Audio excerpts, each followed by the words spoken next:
மாலை வேலையில் யாருமே இல்லாத ஒரு பாதையில் ஒத்தடி பாதையில் அப்படியே வந்து நான் நடந்து போயிட்டு இருக்கேன்.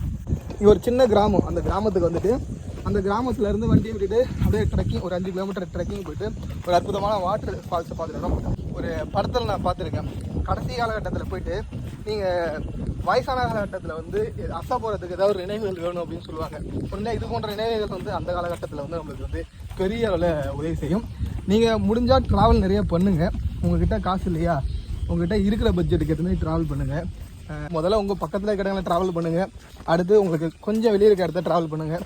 பைக்கில் போங்க, காரில் போங்க, இல்லாட்டி பஸ்ஸில் போங்க, ட்ரெயினில் போங்க, பணம் இருந்தால் ஃப்ளைட்டில் கூட போங்க. ஆனால் ட்ராவல் பண்ணுங்கள். நல்ல நல்ல இடங்கள், புது புது இடங்களாக போய் எக்ஸ்ப்ளோர் பண்ணுங்கள்.